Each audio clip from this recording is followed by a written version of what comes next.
Noticiário Meus de Junho nos traz uma notícia bombástica que foi pouco veiculada. Além de nos colocarem em questões existenciais que vão um pouco além da nossa compreensão habitual, e nós vamos começar por elas. A primeira questão, e a mais simples, porque é algo que a gente vê, é como ninguém viu ou ninguém percebeu que a moça estava sem a corda? Será que a verdade era tão absurda que ninguém teve a coragem de assumir ela em público a tempo? Meio que o rei está nu moderno? Ou é um medo de estragar o clima? Tipo, tá tão da hora, se eu disser pode pesar a coisa. Aí a coisa não pesa e dá merda. Isso é tipo dar uma Ferrari pra uma criança e depois não tentar tomar a direção de volta porque a criança tá gostando. Gente, tem coisa assim que tem que ser dita. Por exemplo, a notícia principal desse mês, que eu vou falar só daqui a pouco. Acreditando vocês ou não, achando que é conspiração ou não. Até porque uma porrada de gente, quando ouve ou vê o termo conspiração, acha que é coisa de gente biruleibe que fica querendo ver pelo em ovo. Mas nem sempre, viu? Ó, um exemplo de conspiração que aconteceu esse mês, bem de leve. A Argélia e a Áustria conspirando para eliminar o Irã da Copa. Não é a primeira conspiração que envolve a Áustria. Ela já se juntou no passado com a Alemanha para fazer uma grande sacanagem que todo mundo lembra qual foi. Eliminar a própria Argélia lá na Copa de 82. E aí, no penúltimo lance, o argelino vai lá, faz o gol que elimina a Áustria e se vingando lá na Copa de 82 e vai lá os caras e deixa empatar. E na coletiva de imprensa, o Mahrez, que é o argelino que fez o gol, ele deu a entender que ele só fez o gol para não ficar feio ter perdido um gol tão na cara assim. Isso para eliminar uma seleção que tava se lascando para jogar uma Copa num país onde os jogadores são proibidos de permanecer. Agora vamos extrapolar, até porque, não sei se você sabe, mas a extrapolação é um método científico. Vocês realmente acham que não tem um dedo americano nesse acordo? Os caras querem o mais rápido possível tacar o Irã para fora do país. Eles têm,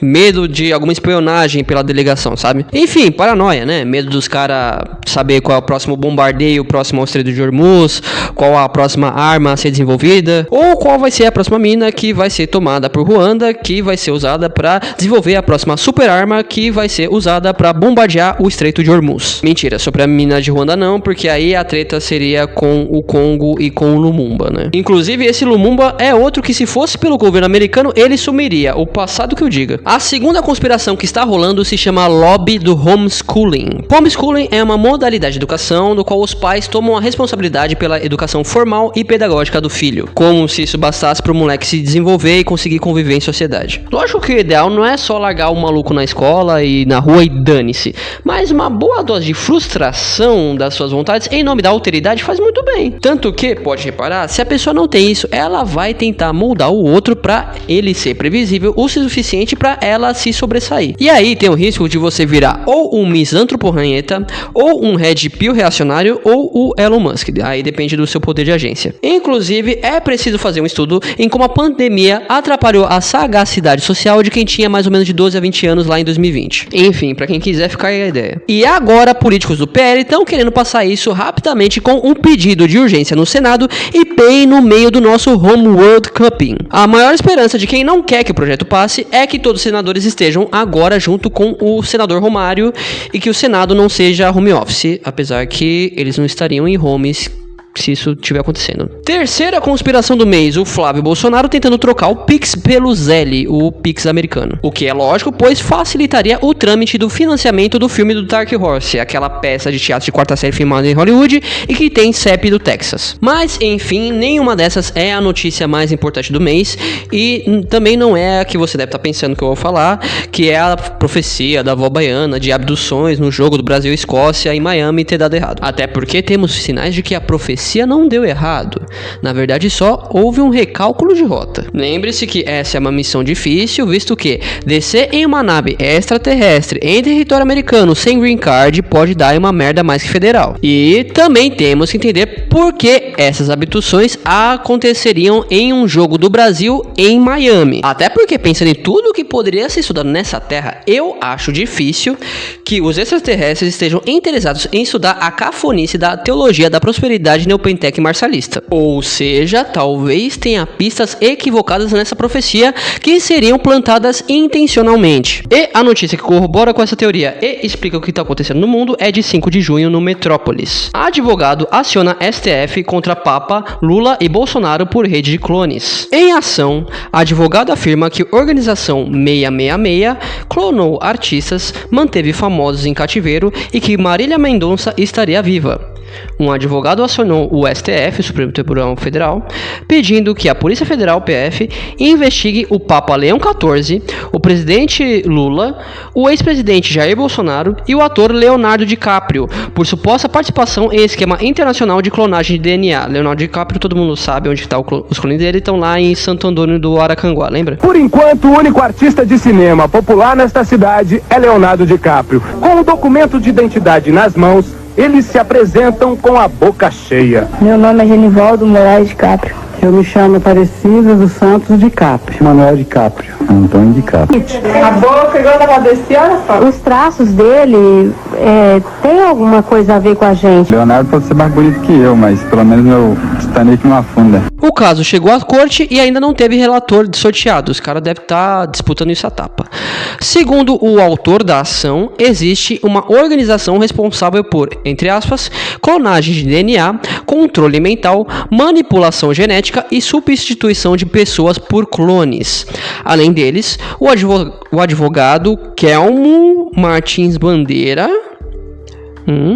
afirma que integram o suposto esquema a Igreja Católica, Hunter Biden, filho do ex-presidente dos Estados Unidos Joe Biden, e familiares de DiCaprio, né? Como falei, o capital do esquema é Santo Antônio do Aracanguá. O autor do pedido classifica o grupo como 666 e Babilônia, e aí já dá mais crédito. Por quê? Esse cara aí deve ser quem? Padre Kelmon, né? Ah, mas aqui fala que é advogado, não é padre. Pô, o cara tá preservando a identidade. Obviamente para não receber represálias dos ETs. Ele pensou, vou fazer uma denúncia anônima. Como? Usando meu próprio nome. Se bota no lugar dele que a lógica faz sentido. Porque se isso for comprovado, o que ele tá falando, aí o cara ganha a fama de cara que fala as verdades, luta contra o mal, contra o 666, tudo.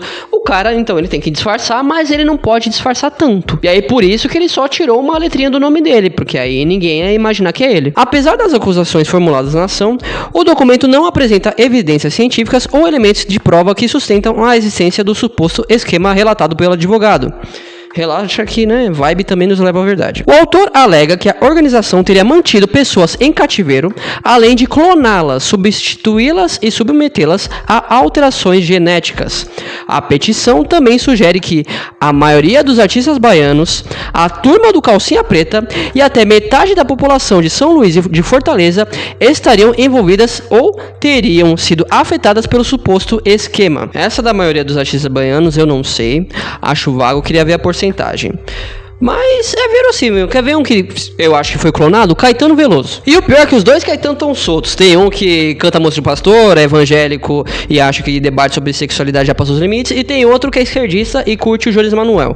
Qual dos dois é o real? Eu não sei. Mas que são dois Caetanos são. Até tem como tirar a prova dos 9, mas eu não vou falar como porque a ECA não permite. Sobre a turma do Calcinha Preta, todo mundo não sabe mesmo. Realmente, a turma do Calcinha Preta é basicamente uma banda que é um clone ao mesmo tempo de várias bandas gringas, só que em português e com mais carisma. E sobre metade de São Luís e de Fortaleza, não sei, nunca fui pra nenhuma das duas cidades, mas não dá pra dizer que é aleatório. Dizem que parte de São Luís seria um clone de Kingston na Jamaica, por exemplo. Já em Fortaleza, a clonagem poderia explicar o tanto de imitador que vem de lá. Que é uma espécime de clone mais abrangente que o Tom Cavalcante? Leia quem seriam as vítimas da organização 666 segundo o advogado.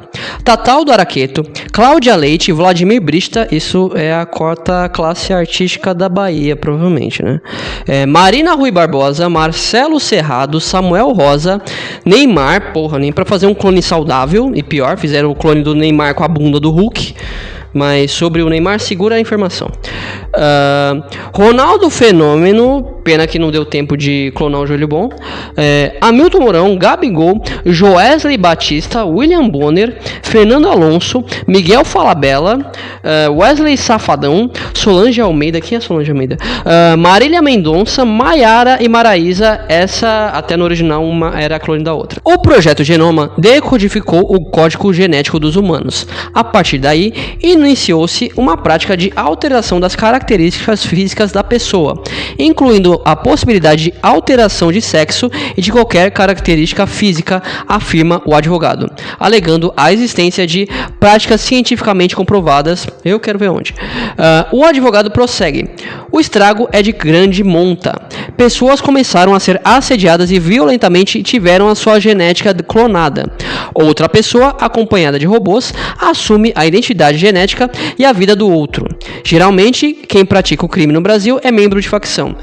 Facção tá na moda no Brasil há um tempinho já. Mas pra você entender como é que é, primeiro você é assediado, depois vem uma pessoa que é teu clone junto com os robôs pra tomar o teu lugar. Então o esquema é seguir esses robôs, então. Provavelmente eles têm a chave do cativeiro. Em outro trecho da petição, afirma que o empresário Joesley Batista teria aparecido em Barreirinhas, Maranhão, com sexo feminino e grávida. Os caras, além de querer sobrecarregar o planeta Terra com mais humanos, ainda querem sobrecarregar com Nepo Babies. Puta que pariu. Outro ponto é que, para ele, a cantora Marília Mendonça estaria viva e que a pessoa morta no acidente aéreo de 2021 teria sido o clone. Ou seja, a Maria Real deve ter sido abduzida porque ela deve ser valorosa pra eles. Sei lá, deve ter muito ET corno e aí ela foi lá pra compor música pra eles. Não sei. A coluna não conseguiu localizar o advogado para comentar as alegações apresentadas na ação. Não há ainda informações sobre a razão pela qual ele acionou o STF, tendo em vista que é uma corte constitucional. Mas aí também virou várzea, né? Porra, tá suave. STF já legisla sobre a porra toda mesmo. Essa é a denúncia que o nosso padre Kelmon fez deles, do 666 Babilônia. Apesar de não dizer a natureza deles, mas sobre isso deixa comigo que eu vou falar daqui a pouco. Antes, outra notícia que vai nos ajudar a entender o que é que tá acontecendo. Mulher de 37 anos adotada após fingir ter 12 anos ganhou festa de aniversário da família em Santa Catarina. A mulher de 37 anos que confessou ter se passado por uma adolescente e vivido como filha adotiva de uma família em Joinville, no norte de Santa Catarina, chegou a ganhar uma festa para celebrar o suposto aniversário de 12 anos, informou a Polícia Civil. Ela foi presa nesta terça-feira, dia 2, como suspeita de estelionato e falsa identidade, o que é injusto, inclusive, apesar da lei. A família a acolheu em casa por 14 meses, acreditando que ela tinha fugido do Pará por sofrer maus tratos e acabou se envolvendo emocionalmente com a menina, entre aspas. A mulher dizia se chamar Gabriele e passou a ser tratada como filha. Sim, é uma menina, não é uma mulher, daqui a pouco a gente vai chegar nisso. A suspeita foi identificada pela polícia como Amanda Maria Souza de Oliveira. A família procurou a polícia após a denúncia de um parente levar à descoberta do crime. A investigação descobriu que a mulher é reincidente nessa modalidade de golpes, tendo registros em São Paulo, Rio de Janeiro, Minas Gerais, Rio Grande do Sul e Goiás. E detalhe que essa Amanda Maria, segundo a polícia, seria do Ceará. Lembra que eu falei de imitação? Para sustentar o disfarce e justificar a aparência adulta, ela alegava falsamente ter autismo e outras condições clínicas. Talvez sim, ache uma condição diferente, eu vou chegar nisso. Dizia ainda que os traços adultos eram decorrentes do uso forçado de hormônios na infância, quanto teria sido abusada. Ela também tinha comportamentos infantilizados e usava mamadeira, chupetas e um cheirinho para dormir, conforme a polícia. Justo, vamos chegar até lá daqui a pouco. A investigação apurou que Gabriele forjava crises de pânico à noite, afinava a voz e simulava carência para conseguir atenção. Entre aspas. A menina não ia para a escola porque conseguiu convencer a família adotiva de que, se fosse para a escola, o pai abusador saberia onde ela está, comentou o delegado. Ou seja, era um homeschooling autoimposto. Olha as peças se encaixando. Além disso, lembra? Usava mamadeira, chupeta, um cheirinho para dormir, tinha tamanho de adulto. Te lembra alguma coisa? E para confirmar a minha tese, vamos para a próxima notícia. Influencer filma luzes estranhas da varanda de casa e levanta a suspeita de OVNIs no Paraná. Fábio diz que nenhum objeto desconhecido foi detectado. Mike Leão, de 31 anos, se tornou um dos assuntos mais comentados da internet depois de filmar, em região de Serra, um objeto não identificado com luzes em formato circular. Assunto dividiu opiniões nas redes sociais. O que era para ser um domingo cuidando dos animais da chácara virou o que Mike Leão, de 31 anos, acredita ter sido um contato de outro planeta. No último domingo, dia 31, da varanda de casa, ele filmou e publicou luzes atípicas que flagrou na propriedade onde vive, na zona rural de Campo Largo, região metropolitana de Curitiba. A sequência de stories dele no Instagram rapidamente viralizou e o G1 foi até o local para entender o contexto das gravações. Sim, um influenciador avistou um OVNI. Uma informação mais fidedigna e mais confiável é impossível. Ah, mas o Celso Portiolli desmascarou ele lá no Domingo Legal. Primeiro que não era o Celso Portiolli, era um clone dele. Todo mundo sabe como terminou o Celso Portiolli original. Além disso, esse OVNI foi visto no Paraná, perto de Santa Catarina. E aí vem mais uma notícia. Mulher relata ter visto OVNI no interior do Rio Grande do Sul em vídeo publicado nas redes, em cima da nossa casa. Registro da última segunda-feira, dia 1º, mostra o que Priscila Menoncin acredita que seria uma nave extraterrestre. Rio Grande do Sul, do outro lado, os OVNIs estavam rondando o local. Essa Gabriele Amanda, pela descrição dela, o tamanho e pelos OVNIs aparecendo e levando em conta as pesquisas de clones dos ETs, ela não deve ser realmente uma moça. Ela é um bebê jupiteriano e os OVNIs estavam procurando ela. E isso é o que nos diz todas as evidências. Mas como assim bebê? 37 anos. 37 anos dá um pouquinho mais de 3 anos em Júpiter, ou seja, um bebê. Veio do Ceará, da onde veio uma porrada de clone. Agora pensa, o próximo passo de uma tecnologia que consegue clonar seres já depois de adultos é conseguir produzir eles ao nascer. E aí entra o ser humano perfeito para ter prole numerosa e diversa o suficiente para gerar a margem de produção para um estudo amplo. Neymar Jr. Ele é perfeito, é uma máquina de procriar. É o atual desafiador do Guinness Book de pensão alimentícia, cujo recordista hoje em dia é o finado ou abduzido Mr. Catra. E segundo a denúncia do Kelmo, é um clone. Neymar Jr. teria sido abduzido após a Copa de 2018. Os ETs devem ter notado o talento dele em girar no chão sem parar depois de tomar falta e devem ter usado ele para motor de rotação de algum planeta decadente. E o Neymar, que nós vemos desde então, que é o clone, vem se empenhando em fazer a sua função designada pelos ETs, que é dar o outro tipo de rolada sempre que houver possibilidade. E assim pesquisar a capacidade reprodutiva de um clone. Mas parece que deu errado. O clone começou a machucar muito e a gente que não sabia que o Neymar é um clone achou que ele é de vidro, mas não. A verdade é que o Neymar tá grávido. Não era pra ser assim, não eram esses os planos, foi um acidente de viagem, tecnologia nova, acontece. Mas os ETs não abortaram o bebê. Não, eles seguiram um experimento em diante. Eles acompanharam o Neymar clone, também conhecido como Clonei, por toda a gestação, que, vejam vocês, é uma gestação jupiteriana. E 9 meses de Júpiter dá 3.249 dias terrestres. Levando em conta que Neymar original foi abduzido e o atual foi engravidado após o jogo contra a Bélgica, em 6 de julho de 2018, o bebê nasceria em 29 de maio de 2027. E por todo esse tempo, Neymar fez rigorosamente a consulta de pré-natal todo mês de fevereiro. E esse fato foi corroborado esses dias por uma foto onde já podemos ver a fisionomia do bebê do Ney que nascerá no seu joelho. Como eu disse, tecnologia nova acontece. E é por isso que ele é pro carnaval, porque é um espaço onde ele poderia repetidamente descer até o chão, o que no caso dele é tipo um exercício de Kegel para ajudar no parto. O problema é que o bebê tá ficando visível. Então os ETs estão marcando uma cesariana para fazer no joelho do menino Ney, assim como fizeram uma cesariana no joelho do Ronaldo Fenômeno para nascer o Ronald. Só que fazer uma cesariana na surgina em um influencer crônico é complicado. O negócio tem que ser num lugar onde esse influencer não pode aparecer nem que ele queira e por algumas horas. Como o lugar onde o Neymar menos aparece é em campo, a ideia dos ETs seria abduzi-lo para operar ele durante o jogo. Porém, esse plano tem duas questões. Primeiro, que ninguém sabe a natureza desse bebê e, se dependendo dessa natureza, se vai dar para esconder ele. Se o que nascer do joelho do Neymar for uma bet, por exemplo, ela vai aparecer na hora, ainda mais num jogo transmitido pela Cazé TV. E além disso, o Ancelotti botou o Neymar em campo nesse jogo. Se ele estivesse no banco, seria muito mais fácil de fazer. Mas, independente disso, o joelho do Neymar tá grávido, os ETs não fizeram nada ainda e especialistas já dizem que o pior está por vir. O mundo já entra em colapso sozinho aos poucos, né? Já houve terremoto nas Filipinas, na Venezuela, centenas de mortes. Dizem que vem aí o que pode ser o pior El Niño dos últimos 150 anos. Mas poucos dizem sobre El Niño Ney, o protótipo de alien que será o habitante terrestre do futuro. Grande, bobão, imaturo, mimado pelos pais e sem contato social físico, desenvolvendo a tal misantropia, a força vital dos ETs, e que foi captada pela onda de celulares enquanto os OVNIs transitavam pelo Brasil. Enfim, um clone ideal, porque controlado, higienizado e apartado. Salve pro Brito, pro Leivinha, pro Oliver Tree e pro Gasp, e até julho.